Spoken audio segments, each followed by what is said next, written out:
Mr. Russell, how we doing this morning? Mr. Jones, I'm doing well. Thank you so much for having me. Thank you so much for coming on. So let me clear the air real quick. You're the national finalist for Teacher of the Year. There's 4 finalists. You are the Ohio State Teacher of the Year for 2022. Such an honor. How does it feel? You know what, Mr. Jones, first of all, it's unbelievable. Being the Ohio State Teacher of the Year was shocking enough. And when I was awarded the opportunity to be a finalist, it just really took me by surprise, especially when you notice and when you read so many great applicants, so many great teachers out there, and just to be mentioned as a finalist, it's just eye-opening and it's a humbling experience. Now, how were you told about being the award winner for Ohio? I know they threw a curveball at you, so tell me about that story real quick. Well, I tell you what, my superintendent asked me to meet with them. It was in July because he said a local newspaper wanted to do an interview with me. And so I thought nothing of it, Mr. Jones. I just thought it was Kurt Russell was a finalist for the State of Ohio Teacher. They want to do a quick story. And then the gentleman, the State Department, the superintendent, was pretending he was a local newspaper. So he was asking me different questions. And then he made the comment, Mr. Russell, I have to be honest with you. I am not such and such from a local newspaper. Then he popped on his screen and it was our state superintendent saying that I am the Ohio Teacher of the Year. So he tried to pull your leg real quick. He did a nice job of doing it, a nice job. All your hard work, 25 years. And let's talk about the elephant in the room, a Black man in the teaching profession. What does it mean to be a national finalist as a person of color, as a male, and as a brother? What does that mean? I tell you what, it means so much because there was people who paved the way for me to be in this position. I had a teacher, I always tell this story, my 8th grade math teacher, Mr. Larry Thomas, the first Black male teacher I ever saw in a classroom. And Mr. Jones, the way he dressed, the command he had in the classroom, the respect he garnered from all students, Black, white, didn't matter. I thought to myself, this is an attainable goal. I would like to be a teacher, and I see this guy in front of me that looks like me, that behaves like me, that speaks quote unquote the same language that I do. And it was just such a thrill to have him. And for me being able to pave the way for maybe future generation means so much to me. Wow, so representation really does matter. 2 years ago, I had a podcast guest who was the first Black female student body president of Harvard University's medical school. Wow. Right. And she said in one of her acceptance speeches from college, you can't be what you can't see. That's right. That's right. And it's so imperative that diversity and equity within the classroom and representation is needed. I'm not sure if you know this, Mr. Jones, but I'm the first Black male to be awarded Ohio State Teacher of the Year. And so it just says a lot about where we are going and what we need to do in education to have more opportunities for young Black males. Yeah. You're truly a history maker. You know, you are making waves for Black men in education. And also it's Black History Month. We got to give you that pat on the back real quick. We got to give you a shout out. It's Black History Month. You're also a history teacher, teaching students about African Americans who have done extraordinary things in this country and who don't have that light shined on them enough, right? You talk about the African diaspora as well in your classes. Tell us a little bit about what you're teaching and bringing to these students. Well, I tell you what, I teach really 3 what I will call cultural courses. I teach a class that's called African American History, and that particular class is just a journey through the diaspora of African Americans, of Africans in the diaspora, focusing in the Americas. I also teach a class that's called Race, Gender, and Oppression. And so in this particular class, we really tackle tough subjects of oppressed people and marginalized people. whether it's LGBTQ plus, whether it's race relations in America, economic oppression, women oppression. And then I created a new course this year that's called Black Music in the African diaspora. And so I'm Old-town Russell over there. So, Mr. Jones, I'm just trying to bring more diversity to our curriculum, which is needed. I think when young people see themselves in the curriculum, they are more engaged. That's such exciting work. We talk about the music class. We talk about the gender and oppression class, African Americans in the diaspora. You know, I would want to be 11th or 12th grade student in Mr. Russell's class. I want to turn back the clock a little bit right now. Being in your class would have been such a treat. You know, I want to talk a little bit about how you're able to teach these courses at your high school. You know, how much freedom do you have? There's a lot of scrutiny around what's being taught in schools right now. Right? It is. We talk about banned books. We talk about the LGBTQ community and those subjects. What is it like right now with your students and in your school? Well, I tell you what, I am so blessed and fortunate to work in a school district that is progressive, that doesn't mind handling the tough conversation. So my school is Oberlin High School. I'm not sure if you heard of Oberlin College. Yes, I've heard of Oberlin, right there in Ohio. I know a little bit about the Midwest. I'm an Indiana University graduate. Okay, so you know that Oberlin College was the first college to accept African Americans, first college to accept women, so the first co-educational college in the United States of America. So this town has always been progressive in our thoughts, right? And we believe, as our school model, that we need to make sure that students are equipped with the knowledge in order for them to feel empowered into the 21st century. And it saddens me when we have school districts or politicians who try to limit the voices of teachers, especially in tough conversations. We need tough conversation, but the kids want tough conversation. The kids want to discuss these issues. And I think we are doing students a misservice when we tell them they're not capable of handling it.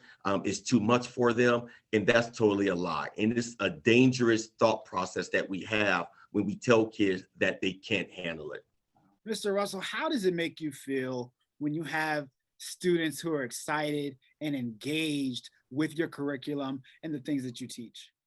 You know what? It makes me feel as though I'm making a difference.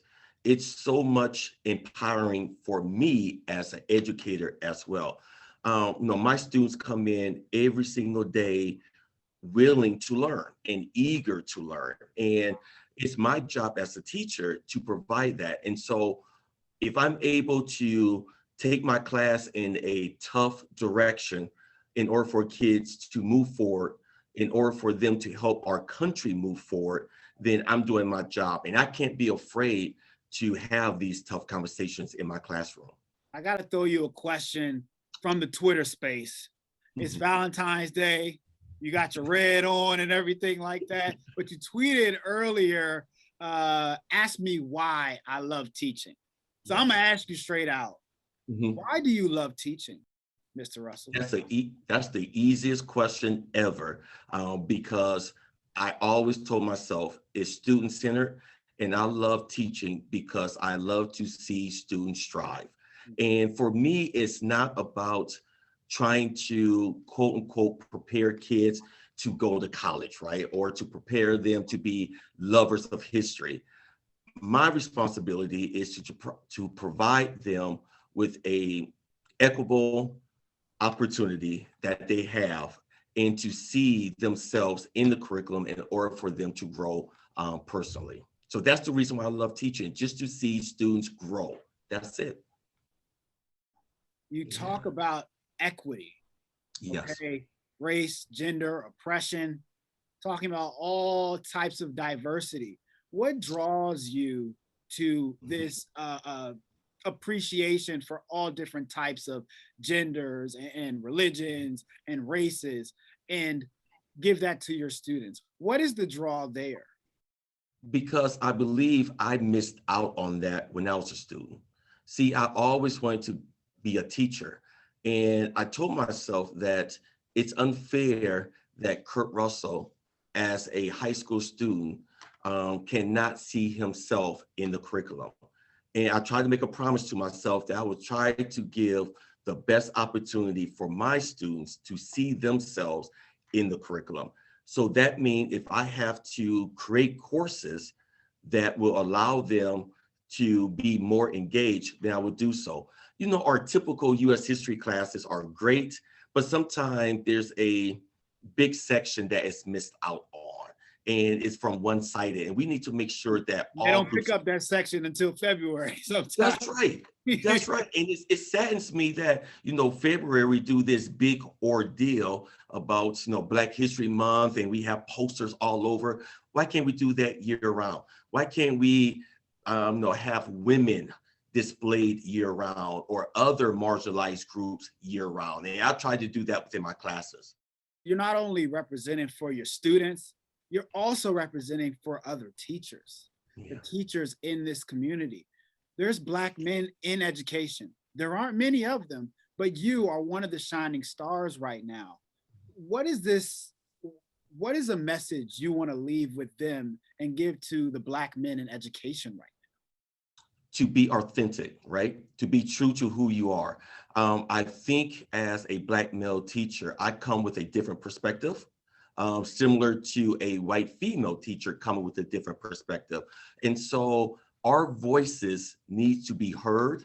We need to raise our voices in the classroom, in our communities, in our schools, because it's important, right? And so we need to make sure as Black males that we are prevalent, that we are authentic, that we are visible, right? And it's so important for young people to see diversity within faculty. And so that's my message: to be real, to be authentic, to use your voice to make change. Right. Let's talk about the change though. There's so many stereotypes. There are so many narratives when we talk about Black men. How can we help rewrite the narrative about Black men in society? I think, Mr. Jones, what we have to do is to provide a different image of Black men, and that's through representation, right? There is nothing wrong with, you know, Black athletes, right? There's nothing wrong with Black musicians, but a lot of times that's all we see. And it seems to me that unless you are this great musician or this great athlete, that's the only way as a Black male you could be successful. And so if we could highlight more Black teachers, or we could highlight more Black doctors and lawyers and these other professions, then we could start changing that narrative that, you know, we are more than just athletes. We are more than just musicians. We are lawyers. We are doctors. We are whoever we would like to become. Mr. Russell, I don't want to take up too much more of your time. I know you got to get to another class and you've got more interviews. I'm sure, you know, the Washington Post and all the big time people are, you know, trying to grab you after this, but I'm so glad you stopped and spoke with me, you know, smaller outlets, doing my 100th podcast episode. I really appreciate you, but I want this to be about your success, your story, and the lessons people can take away from it. What's a lesson that you want to leave the 2023 Ohio State Teacher of the Year? What can you give to them? You know what, as I said earlier, the best thing you can do as a teacher is to make sure that students come before content, right? That it has to be student-centered. So everything that you do as an educator should be from the mindset of a student. And sometimes as educators, we need to take ourselves out of it and concentrate on the students. The students come before any award that I might receive. Let's be honest, if it wasn't for the students, I would not be here talking to you right now. And so all of my success is because I have great, great students, not because I'm just great teacher. It's because I work in a school district that values education, and I have students that value education as well. So if I could leave anything, make sure that students come before content, and that we must do what is right with students. Students come before content. Yes. I love that wisdom you give. You're not only in the classroom, you're out there coaching the hoops team, you're leading the BSU, the NAACP. You are doing it all for these students inside the classroom and in the community. National Teacher of the Year finalist, one of 4, ladies and gentlemen, one of 4 finalists. A brother, Oberlin High School 2022 Ohio State Teacher of the Year, Kurt Russell. Thank you so much. Is there anything else you wanted to leave us? You know what, Mr. Jones, I just want to say thank you to you for really putting this together. I know this is your 100th episode, and I just met you, but I could just tell the passion that you have. So I really, really appreciate you and all that you are doing to highlight, great teachers, and especially great minority teachers as well. So salute to you, young man. Keep up the great work. I so appreciate that. Thank you so much, Kurt. I really appreciate those words. Anytime.